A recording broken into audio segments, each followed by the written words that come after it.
Hi, welcome to Spiritual Invitation. I'm your host, Carla Augustyn, inviting you to explore spirituality. Joining me today is MJ Stevenson, and she's here to talk about meditation and to guide us through a short meditation.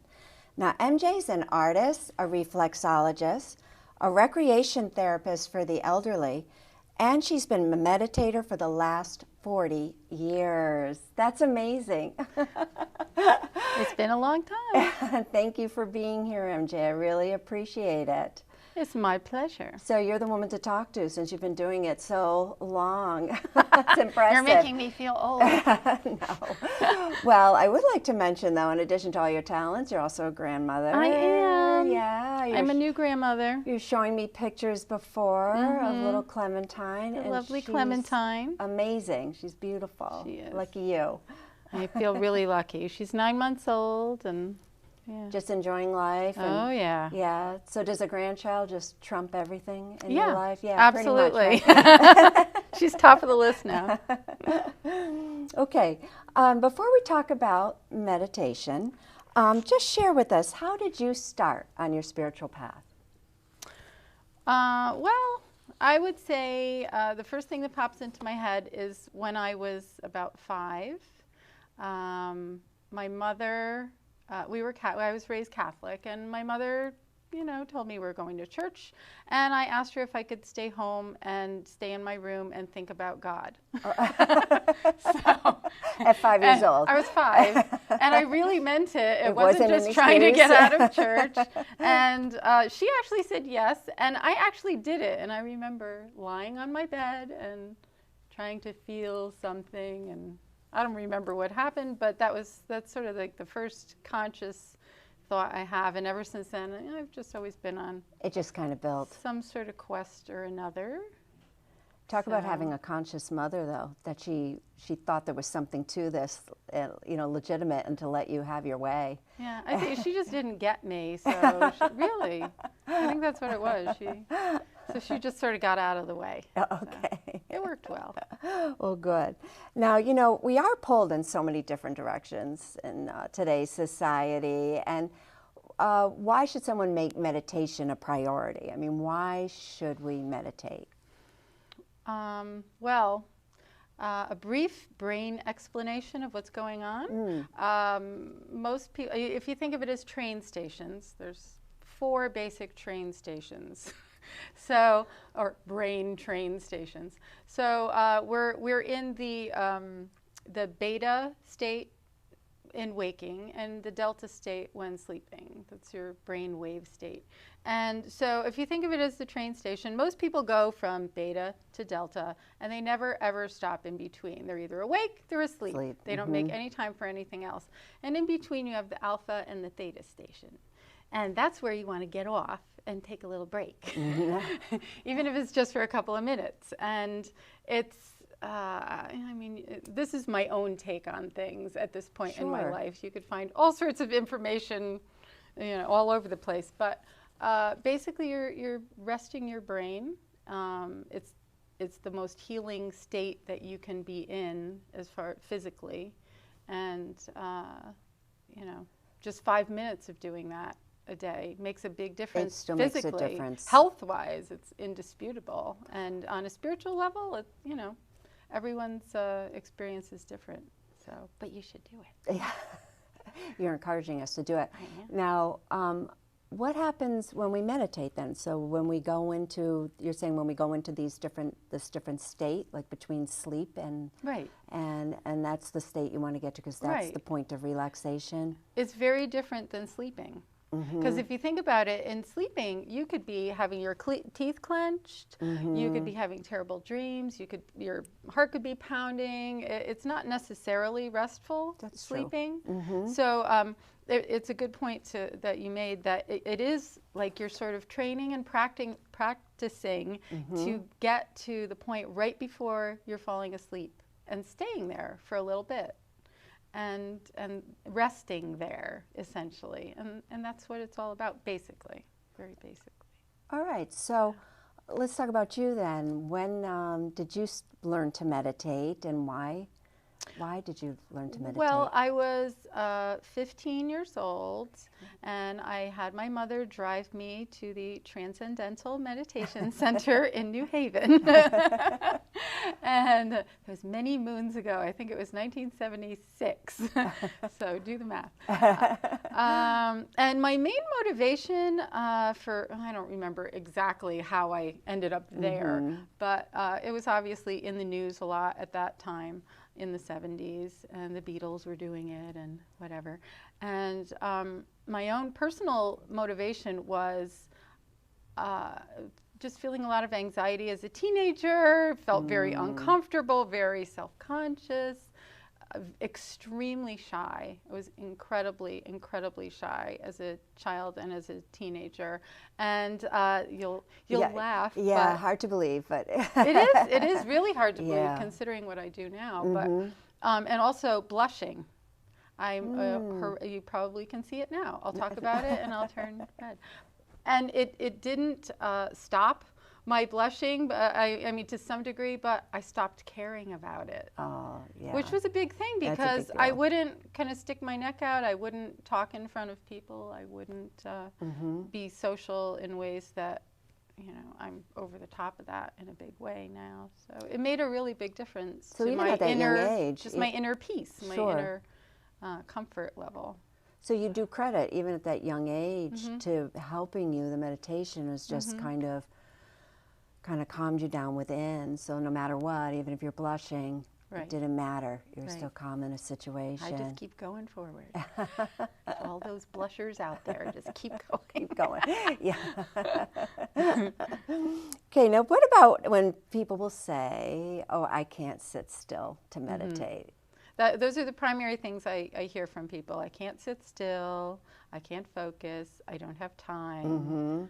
Blah, blah, blah, blah, blah. And you don't buy it. I don't buy any of it because I've been there. I'm really there now. My current life really reflects that. And so I can absolutely say to you, one, it doesn't matter if you can sit still. You can move during meditation if you want to, because guess what? It's your meditation. You can always find, and this is, once again, just my personal opinion, you can certainly find many modes of meditation that will tell you have to sit in a certain position with your back straight and unmoving and, certain rules. It's rigid, and I think that's what people think about when they think of meditation, that has to be totally rigid. So they'll throw the whole thing out rather than find their own way. And when you think about it, well, if that works for someone, that's wonderful. And if it doesn't work for you, why should that stop you from coming up with something that works for you? Because it's got to be a totally individual thing. So that's what I've just done over the last 40 years is, guess what? I'm going to make up my own thing. Well, that's good. I mean, you've experimented, so you know what it is that works, kind of thing. And even when you say, if people say they don't have enough time, and your philosophy is, well, even just take a few minutes. Right. And it makes a big difference. And it still makes a big difference. You don't need 30 minutes. You don't need an hour. It's great if you can find that. If you don't have it, it's the same thing with exercise or eating something that's healthy for you. Just that little bit that you're doing is going to make a difference. And it adds up. And really what you're doing is practicing being present and practicing being in a better state of mind. I always say from neutral up. That's what we're looking for. You don't have to feel fabulous during your meditation, but we're aiming for neutral. Okay. Aiming to shut off all those endless, nattering, horrible thoughts that we carry around. 70,000 thoughts a day plus. All right. So it's just calming that down so it doesn't stay at that same speed that we're going. And all the negativity. If you really notice how many of your thoughts are judging and evaluating and criticizing, even in not the most unpleasant way, but you're constantly evaluating everything all day. It's exhausting. It's exhausting. So it's like, take a break. Go to Tahiti in your mind. And then you get out of the way, essentially, and you can stop struggling to a great degree because things will start falling in place for you in a way that you could try all day long and not be able to line all those things up. So you can relate. You've been doing this for 40 years. When people say, I don't have time, or I can't sit still for this, or there's just no time in my day. You can certainly relate to to people feeling that way and having those challenges. Right. And you can still do it. And it's really important. It really is. I find whenever my own life has gone really out of order, and I'm looking at it saying, my job is this, or my husband is that, or this, blah, blah, whatever really negative stuff is going on, inevitably I look at it and I realize, oh, I have been slacking on whatever my practices are at that particular time. And so you notice a difference. Absolutely. When you've been slacking on it. And if things are going really well, you might slack off because things are going so well. And then after a while, you'll be saying, I knew it. Things couldn't, it didn't stick or whatever. And really what it is you were in this great place and then you didn't sort of put the coins in the meter. You ran out of time. So. All right. Well, I hear from so many people that, they do feel badly that they seem that they can't do it and they realize that they should be doing it, but for some reason it's just not clicking in. So can you give us some suggestions for incorporating meditation into our daily life? First of all, stop feeling guilty. It's just like, eating, exercising, meditating. Stop feeling guilty. Everyone is not doing it as much as they think they should. But as far as habits, it's really a key, just like with exercise or food, any health habit, to find something you're actually going to do. So if you do not like the sound of, I'm going to sit for 20 minutes and follow my breathing. If you don't like the sound of that, then don't do it. If that's going to make you feel like, I'm going to get hives or whatever, then it's not the thing for you. People, if there's something that you're already doing that you feel like, here's the key, does it make you forget what time it is? Well, then maybe you should do that on purpose every day. Maybe it's something you're already doing, such as exercise. Maybe you swim every day. Maybe you walk. Maybe you are doing yoga. You can make sure during those times that you're doing a little mind practice at the same time instead of worrying about work or the kids or your parents. Well, that's a good idea. And even as simple as counting. It doesn't have to be something wonderful and expansive and reflective. It doesn't have to be a mantra per se. You could count to 10 repeatedly while you're taking a walk, or something very simple like that. And really just sort of, or say to yourself, I'm going to go 3 laps or 3 blocks and just repeat this all is well, or anything. I made up this little chant years ago, which is in my little booklet here. I am strong, I am joyous, I am beautiful. And I do this marching. I didn't do it out loud, though. I am strong, I am joyous, I am beautiful, I am smart, I am talented, I am capable. It keeps going. So, and you might say, well, I couldn't remember that, but it was like a little song, and it distracted me from thinking anything else is totally positive. And I'd say, I'm going to do that for the next 3 blocks. And there's a little 5-minute break where I turned everything off, and then you take a deep breath and you feel like, So it's nice. So the chanting really that's what's in our mind, and that's what's keeping in our focus versus I have to go to the grocery store, I have to do this for work, I have to pick up the kids. And so if you're thinking about that as you're walking or swimming or gardening kind of thing, you're still going to be uptight even though you're doing this great movement or exercise. But certainly so doing some sort of chant or and making the most of that time. If you're really feeling like I don't have time, if you're in the car a lot, you can listen to chanting. I listen to a lot of chanting in the car. I love it. But you can listen to any music that's making you feel uplifted. Okay. Don't listen to breakup songs. Right, yeah. Any music that brings a tear to your eye in a good way, happy joy. Listen to that in the car. I have a song that I listen to every single morning when I'm driving to work.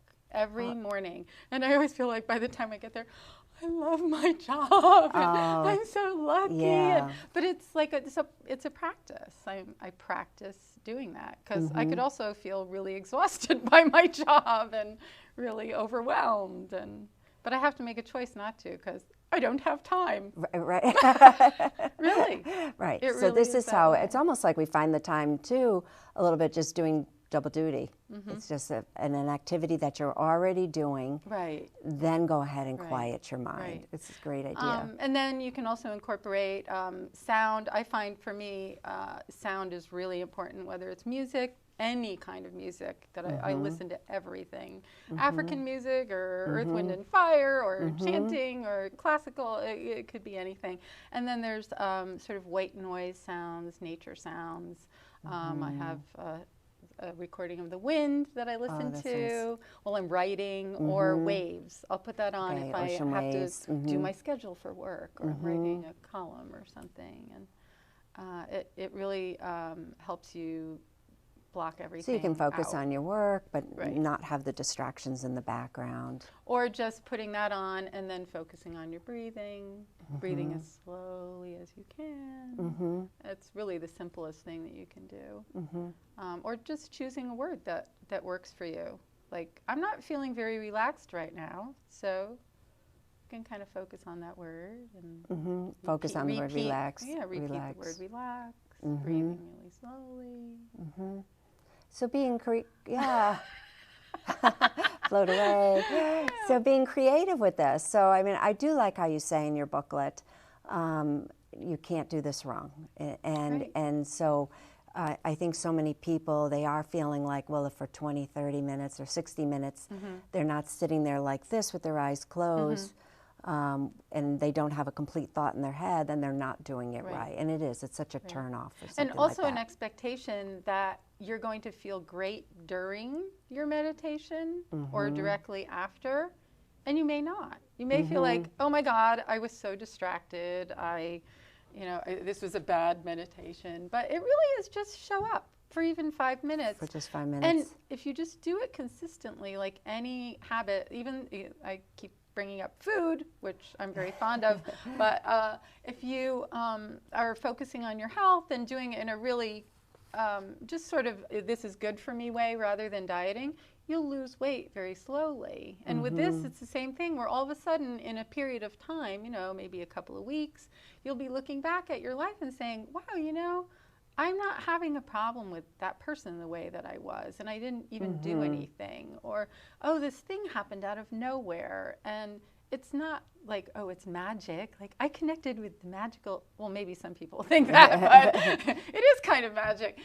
But it really is that you got out of the way. You are out of the way of, blocking all the things that you keep wishing for in your life, and you're struggling for, and you're trying to make happen, and you're. Right, you get in the way of the building universe, all these obstacles trying to help for yourself. you. Yeah, right. Yeah, so it's so simple if we just stop. All right, so a meditation technique then, someone knows if it's right for them, if it's something they actually look forward to doing. Right. That's what you'd say. Right. And, as I said, it can be moving, you can walk, you can, we can do this as our little meditation, but moving while you're sitting even.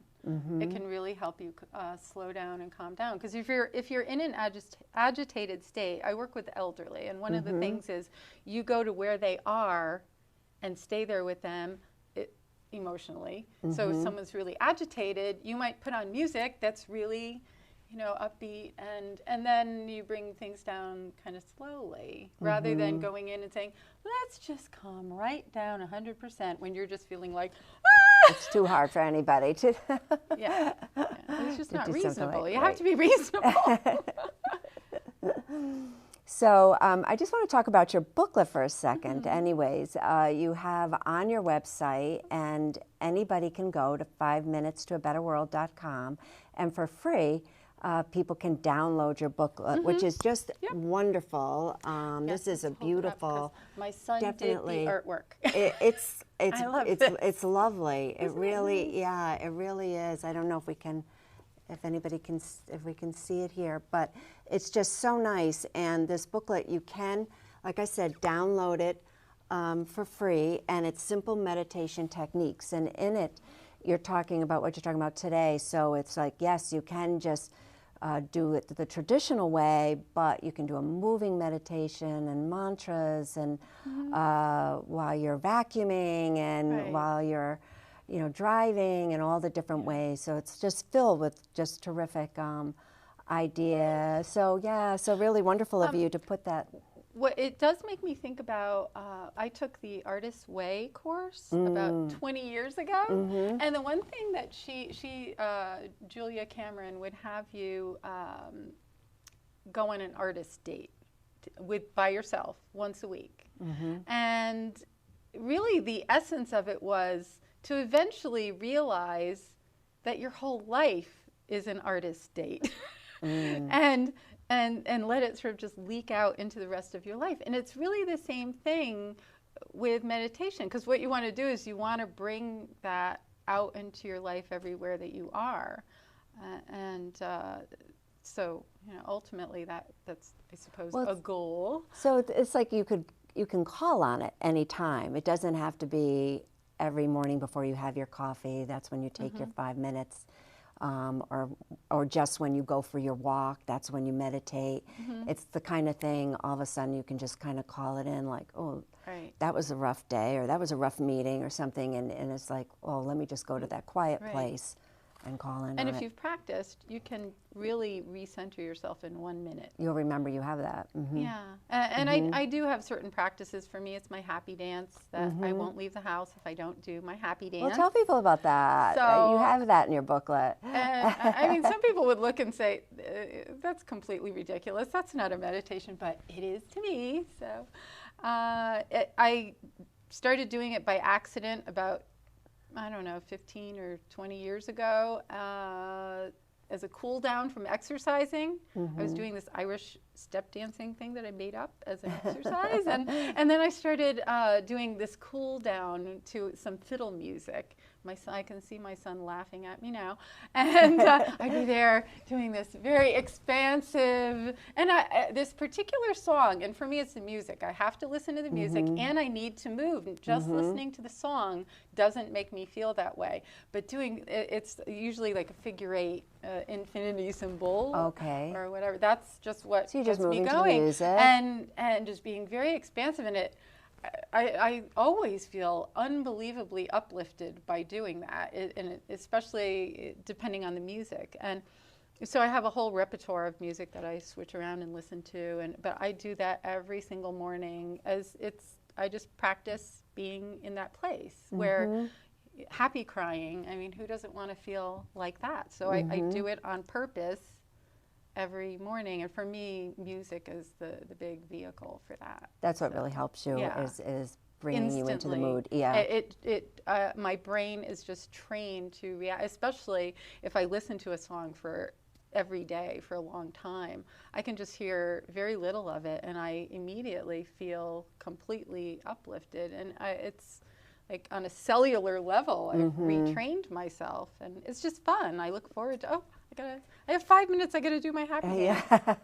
So, and sometimes that is all I have. So. All right.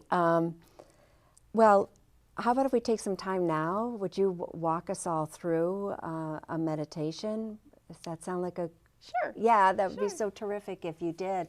And everyone at home, too, if you'd like to, feel free to go ahead and tape it during this, so it's always something that you can go back to. Okay, so what would you have us do? So, well, here, let's ring our little bell. All right. It's nice. It makes things now, what's official. Just calling it's everything just a little chime. Mm-hmm. A little chime. And, yeah. So feet flat, feet on the floor, and unclasp your hands. Okay, all right. Because if they're not touching each other, it's sort of easier to forget about your physical body. Mm-hmm. So there you have it. Okay, did not know that. Please close your eyes.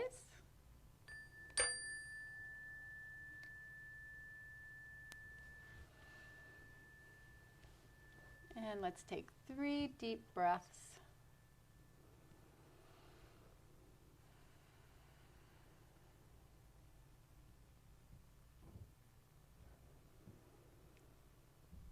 Breathing very slowly and deeply. And one more.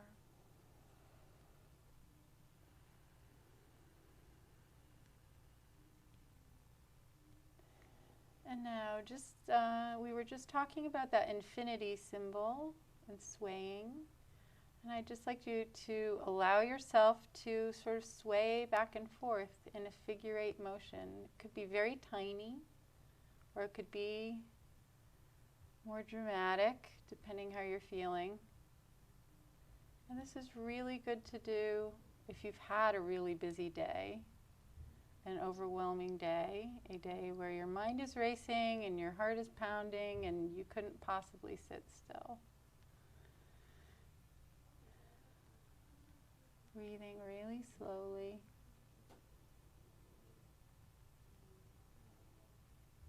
And if you don't physically want to move, you could imagine a point inside yourself and allow that figure eight movement to follow that point inside yourself.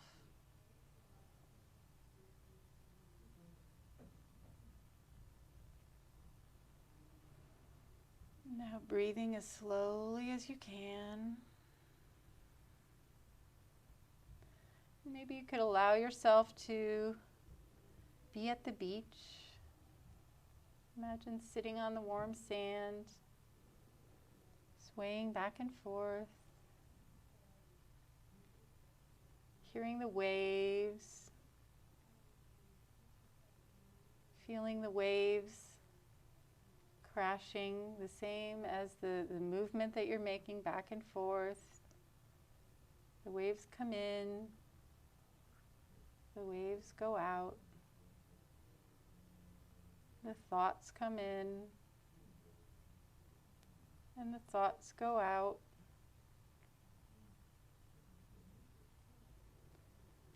Breathing very slowly.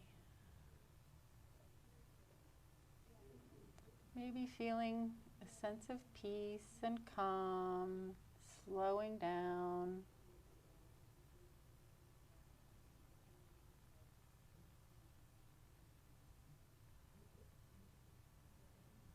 Feeling that rocking sensation of the ocean cradling you.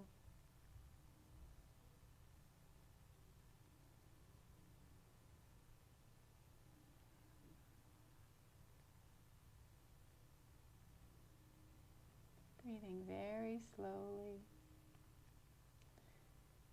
And now you can imagine someone that you love very dearly. Could be someone that's here, someone who's gone,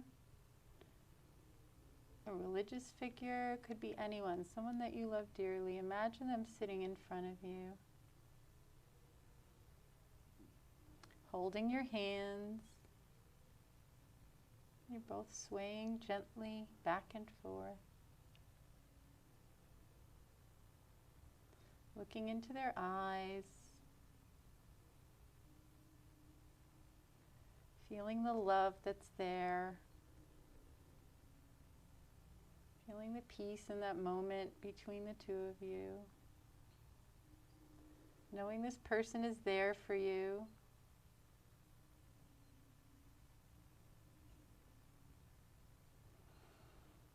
And now taking 3 more deep breaths.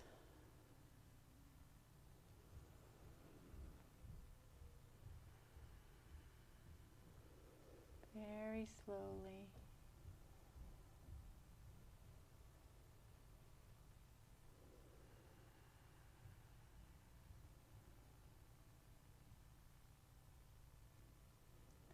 And 1 more breath.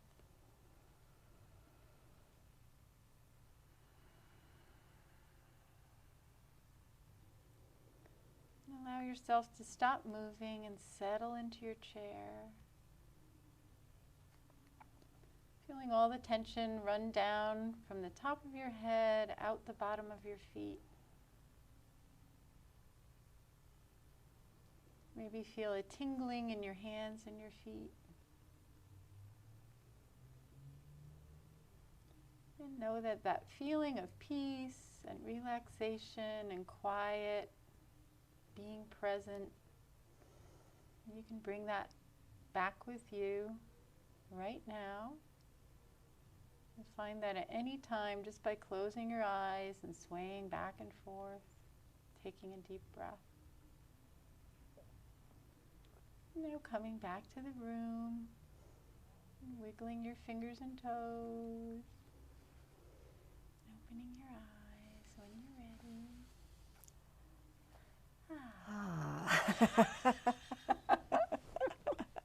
And now we take a nappy. I know. Oh, I have to ring the bell. Oh, nice. Oh, well, thank you. That was lovely. Technical difficulty. Yeah, there you go. Okay, so that was nice. And that was just a few minutes. What, like 3 minutes maybe? Yeah, maybe 3 minutes. Just a boy, that really brought everything right down. You literally feel yourself go centered into yourself, don't you? Yeah. Yeah. I did want to mention, I brought it with me and we decided it was too noisy, but a new thing that I have is called an ocean drum. You can look it up.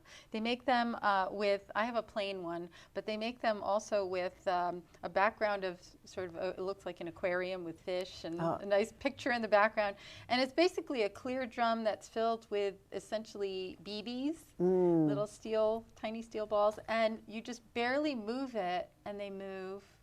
And it makes an ocean sound that is amazing. And you just watch it. I'll sit and watch it for like 10 minutes. It's like something you could do like a tool to help you meditate. It's just, I can't walk by it without picking it up. I bring it to work all the time. I'm working with the elderly. Everyone sits there and just we're at the listens ocean. to it. It's fabulous. So it sounds just like a wave. I love the waves. Oh, so. That's nice. Because that whole thing of people worrying, well, I'm having a thought, so I'm meditating wrong, or I'm having a bad meditation. And really that whole concept of the wave is coming in, and oh, look, it's going out. Oh, look, it's coming back. No, it's going back out. So. Just to get that rhythm. Yeah. Well, there's always another chance for another moment where you can feel peaceful for 1 second. So just practice. Pick up your drum. Yeah. Now, how has your life been changed by meditation, MJ? Well, I mean, I'll never know what it would have been like if I hadn't been meditating, but I have to say, I think that I've been open to so many more things and relationships and trying things over the years that I probably never would have done. I'm actually a pretty nervous person. I can get very anxious about things, and practicing being other than that has really allowed me like to end up where I am now, working as a recreation therapist. I get to do everything I want to all day long. And I never could have figured this out ahead of time. I could not have 30 years ago said, oh, that's what I should do. And it's just been this culmination, sort of like with the meditation, where I feel like my life at work, even though the pace of it is crazy, it's like being a cruise director and putting on a show all day long, every day. Yet it's sort of the culmination of meditation practices. And all day long, I get to constantly push the reset button. And I have to be present because that's kind of all we have. I work with a lot of people with really serious short-term memory issues. So it's always now. And are we having fun now? And is this a good moment now? And so I kind of set myself up, I feel like, inadvertently for having a life where my work is really my practice. And I could not have orchestrated that. Of being present. Right. Of being present. And being able to share that with other people in a way that's not annoying or preachy or anything. It's just you live it. Us. Yeah. Yeah. Now, how do you find moments to meditate in your life? Well, as we talked about, it's changed rather drastically the last 2 years. Before that, I was doing reflexology and teaching meditation, and then I went back to work full time, and life really changed. So I get up in the morning, I do like 20 minutes of yoga, and I listen to some chanty music during that time. I sometimes will sit and do a meditation, depending on my mood and if my husband is up, or it just depends how on the day. Going. I always do my happy dance for at least 10 or 15 minutes. And then throughout the day, as I mentioned to you before, I always leave the building at lunch. I always leave, even if I just go sit in my car and look out at the trees or whatever it is. I always leave so that I can reset, because I have to put out so much energy constantly for 40 people that are depending on me for having a good day, that I literally don't have time to be in a bad place. So I have to push my reset button. You have to renew your energy. However I can do it. Even if it's as small as I'm going to sit in my car and take 10 deep breaths. Or when I go home and I have to walk the dog and I have to make dinner, and when I'm walking the dog, I will do that. For 3 blocks, I'm going to chant. It's very much of a habit for me, so I will do that while I'm walking often. It just kicks in, and it's just a matter of years, and I've been doing that for probably 20 years.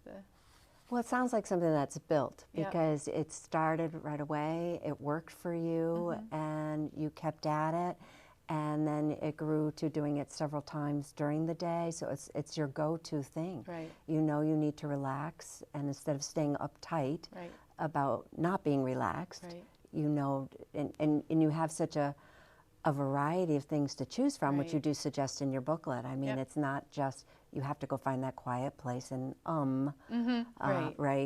It can be while you're doing an activity. And it has to be while I'm and they know if I'm in a bad mood, or I can't be. I literally cannot be.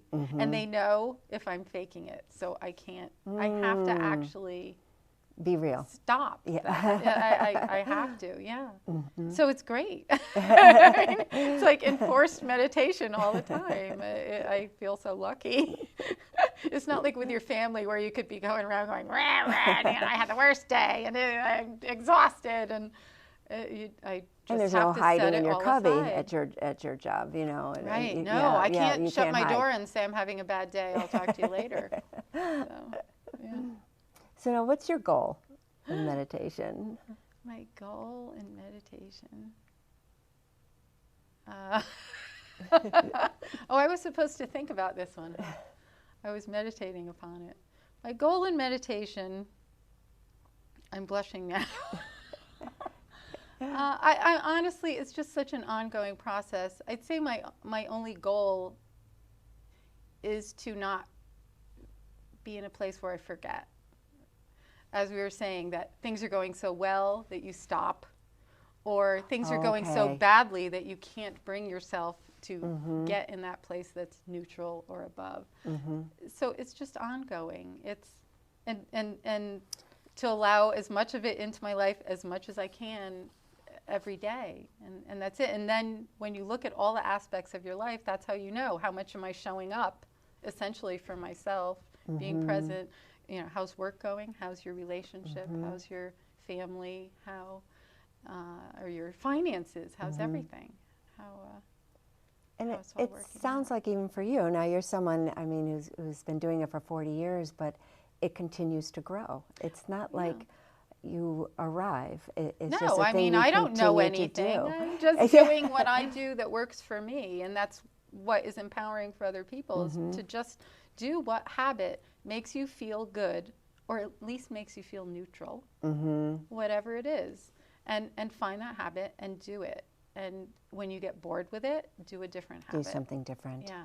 And then if you go back to it, maybe. I do things like that all the time. Yeah, keep variety. So it's not like there's some end point. I mean, if there was an end point, I would have died in my sleep last night, as far as I'm concerned.